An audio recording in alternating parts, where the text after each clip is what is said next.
As someone who's an impatient crocheter with a small attention span for current projects, striped pieces, although beautiful, gorgeous, and amazing, were never made by me, hampered by the thought of all the ends I had to weave in. This of course made me pretty upset, as I love striped sweaters and we all know the best time to wear them is all the time. The same theme, however, occurs with all projects with plenty of color changes. It's part of the reason why granny square projects intimidate me so much. Hi and welcome back to my channel. I'm Jada, owner and designer of Mrs. Moon in Heaven, and I like to make fast-ish crochet patterns for the impatient and busy. And today we have our first installment of fast-ish crochet fashion tips to make the process just a little bit easier and faster. Be sure to subscribe for more if you like this, and if you do like it, make sure to also like it. If you want any more tips or have any suggestions, go ahead and leave them in the comments because I'd love to hear them. What if I told you I made these pieces without any ends to weave in besides the first tail, and anytime I had to fasten off that wasn't a color change? And also, besides the first half of this sweater, when I decided I no longer wanted to weave in any more ends as I went, or even at the end. Now listen, the method that I'm about to show you may seem unorthodox. Some may call it cutting corners, but I just call it taking a shortcut. Why not get to the same place but just faster? Work smarter, not harder, baby. So let's cut to the chase. Magic knots. This method relies on the wonderful magic knot. Usually we use magic knots for joining a new skein of yarn to the end of a finished skein, or when joining pieces of scrap yarn together to make one big skein. So my thought process is this. If I do that then throughout projects, why can't I do it now? It's all about strategic placement. Now, before we start on how to do the color changes perfectly, let's first start on how to do a magic knot. So to make things easier, I'm going to show you with two big and contrasting skeins of yarn. We're going to use this green yarn, and we're going to use this pink yarn. And now the method is really easy once you get the hang of it, and you use it all the time. You end up using it all the time, truly, or at least I do. So the way the magic knot works is with two special knots. So let's call this yarn A and yarn B. Doesn't matter which one you start with, just for the sake of simplicity, let's just refer to it as that. So I'm going to take yarn B and I'm going to wrap it around yarn A, like so, and tie a knot. Just, just the usual X and through the loop. And now we're going to tighten it as much as you can go without breaking the fiber. So this is nice and tight. Now we're going to take yarn A and do the same thing around yarn B, making sure that we're doing it around where the yarn is coming from, not this small end. Not that you can really mistake this, but sometimes it's longer, so.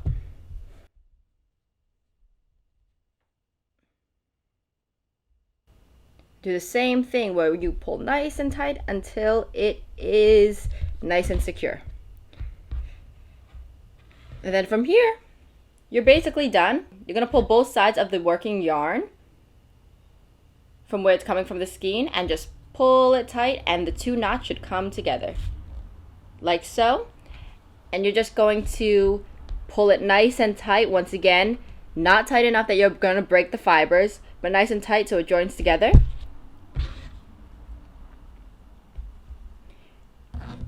And you're going to take a scissor and cut it as close to the base of the knot as possible. And that's your magic knot. It's very secure, and it's not going to come out unless you yank it really hard, but in that case you would break the fiber anyway. So that's the magic knot, and that's the basis for this method. So let's start off with a granny square example. Here I utilize this color change, and this is the good side of the project. And here's the bad side of the project. So you can see some of the knots on the bad side. And once again, it's just all about strategically placing them in the right areas. And I won't lie, it does take some judgment on just eyeballing it and making sure it goes right. So you may have to do some trial and error. So right now I have my first triangle of the granny square made, and I need to do a color change. So the next color I want to change to is this wonderful almond color. And so what I'm going to do, I'm going to finish with this color up until the very last stitch.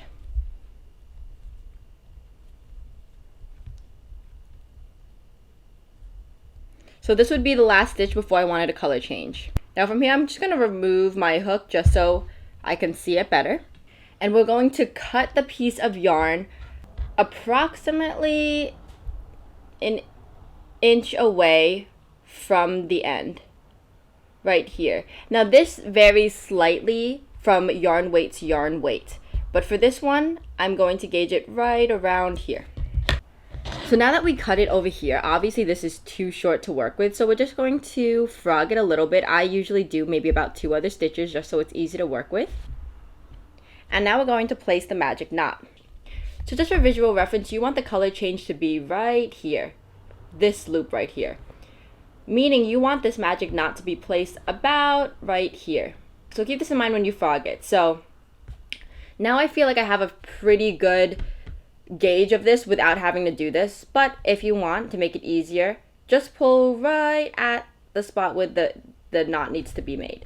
So pull this end and just frog it a little bit over here. So you want to place both the knots on opposite ends of the spot. So if you want the knot to be around here, it needs to be right in the center of the 2 knots that you're first making. So probably like around here or here. So I'm going to place the first knot. So I'm using the white yarn and I'm making a knot right here. I'll pull it down just a little bit. My spot, once again, is somewhere right here. So then I'm going to take the second strand and tie it around the white.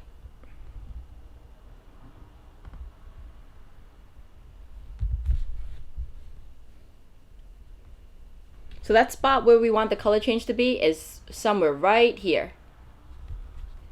I'm going to pull that taut. Now the knot's together, we're going to cut it at the base.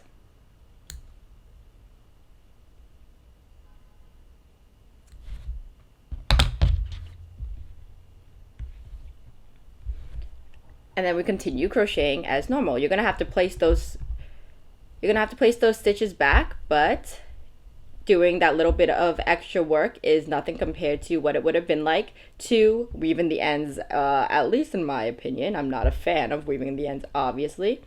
So now we're doing this last yarn over and pull through, and we have our color change. It's a little bit off, but that's fine. We're going to turn our work, and it's going to change into the new color. Now once again, it's not always going to be perfect. It's going to get easier as you practice this and figure out where's the best place to put the magic knot. But you know, if it's your project, then who really cares, you know?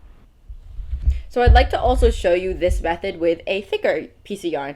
I think that it's a lot easier to gauge where to put the knots when it is thicker because you can literally place a stitch marker where it is. Alright, so once again I'm going to show you with contrasting colors on chunky yarn. So I finished where I want to color change, or up until the point that I want to color change. So I'm going to cut it off just a little over an inch, probably like around here. And now this works with chunky yarn, especially with fibers that are a little looser from one another, because you can place a stitch marker where you want that knot to be roughly around. So see.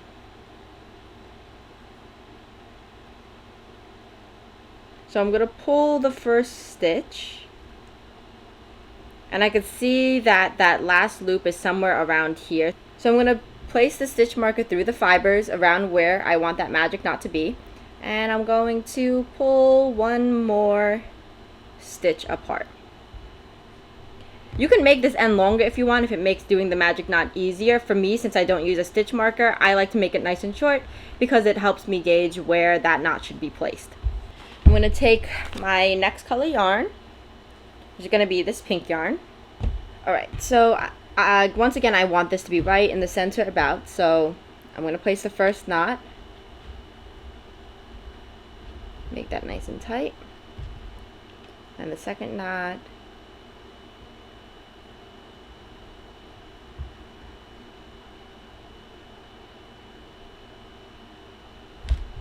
All right, so this is roughly around the center in between the knot. Let me pull this nice and take out the stitch marker, pull it nice and tight. If it ever does that, your knots just might not be as tight as you want them to be, so just tighten them up a little more before you continue pulling them together. There we go, much better. And cut it towards the base of the knot.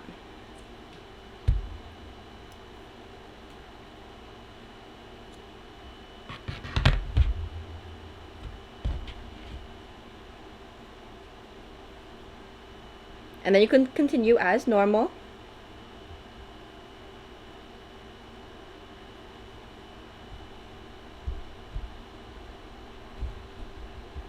Alright, so once I do that chain 1 right there,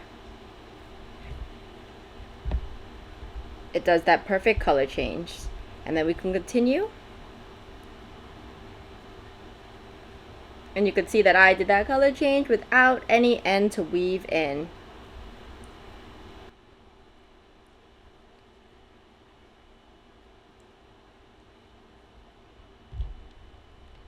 So working with this magic knot, the one thing I will say is you want to establish what's going to be the front and back of your piece.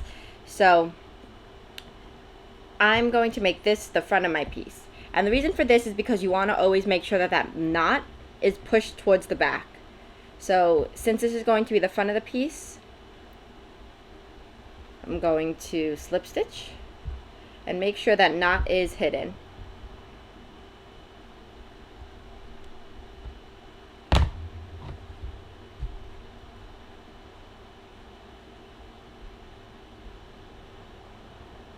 I'm going to make sure to do so with every single time I have a magic knot. I need to go around it and push it more towards the back when working forward. Now you'll see that it might not be as perfect sometimes, but as you move forward, you will realize that there are certain things to do to make it placed more perfectly. For example, this is the sweater that I first did the magic knots on, and you'll see some knots are peeking through. But as we went forward, you'll see that many of them are not. So we have a few knots over here, which I just like to kind of push to the back. But for the most part, most of them are strategically placed on the inside so that you won't be able to see them.